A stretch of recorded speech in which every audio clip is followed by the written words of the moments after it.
श्रीराम समर्थ। साधनाची चार अंगे।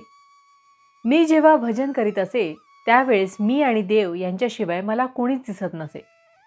तसेच तुम्हाला व्हावे अशी माझी इच्छा आहे आणि तसे तुम्हाला होऊ शकेल म्हणूनच हे मी सांगतो आहे। प्रपंचात वागत असताना प्रत्येकाने अंतर्मुख होऊन आपले दोष काय आहेत हे हुडकून काढावे आणि ते घालवण्याचा प्रयत्न करावा। माझे अवगुण मला डोंगरासारखे दिसले पाहिजेत। प्रत्येक जण स्वतःच्या अवगुणांकडे दुर्लक्ष करून दुसऱ्यांच्या अवगुणाकडे किंवा दोषांकडे पाहतो। त्याला स्वतःच्या डोळ्यातले मुसळ दिसत नाही, पण दुसऱ्याच्या डोळ्यातले कुसळ मुसळापेक्षा जास्त मोठे दिसते। हेच चुकते। आपण दुसऱ्याचे दोष सांगू नयेत आणि परनिंदा करू नये। रोज निजण्याच्या वेळेस आपण दिवसभरात देवप्राप्तीसाठी काय केले आणि दुसऱ्याच्या निंदेत किती काळ घालवला याचा पाढा वाचावा, म्हणजे चित्तशुद्धी होत जाईल।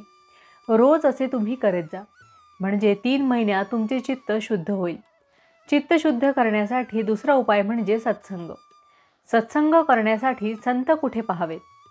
आपण पाहू गेलो तर आपल्याला संत ओळखता येतील का? संत आपल्यासारखे देहधारी असतात का? हल्लीच्या काळात संत पाहू गेल्यास सापडणे कठीण आहे। अशा वेळी दासबोध हाच सत्संग होईल।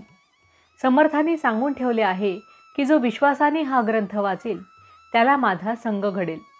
आपण संतांना देहात पाहू नये, तर ते जे साधन सांगतात तेच ते होत असे समजावे। त्यांनी 4 गोष्टी करायला सांगितल्या आहेत। 1. निर्गुणत्व कळायला कठीण, म्हणून सगुणोपासना करावी, त्यानेच निर्गुण रहस्य कळेल। दुसरी गोष्ट म्हणजे नम्रता। अभिमानाने परमात्मा दुरावतो। सर्वांशी जो नम्र तो भगवंताला प्रिय असतो। तिसरी गोष्ट अन्नदान। कलियुगात यथाशक्ती अन्नदान करीत जावे, त्याचे महत्त्व फार आहे। चौथी गोष्ट म्हणजे भगवत नामस्मरण अखंड ठेवणे।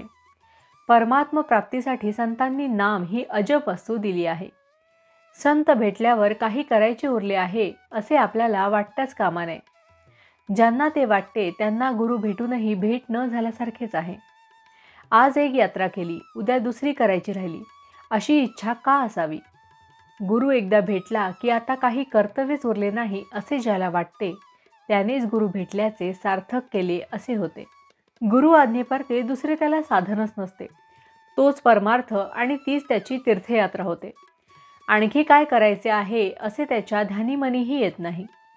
भावार्थ, अत्यंत चिकाटीने संतांचा समागम करावा आणि त्यांच्या कृपेस पात्र व्हावे। जानकी जीवन स्मरण जय जय राम। महारुद्र हनुमान की जय। समर्थ रामदास स्वामी महाराज की जय। सब संतन की जय।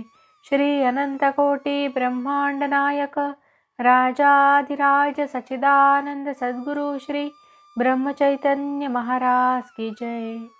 जय जय रघुवीर समर्थ।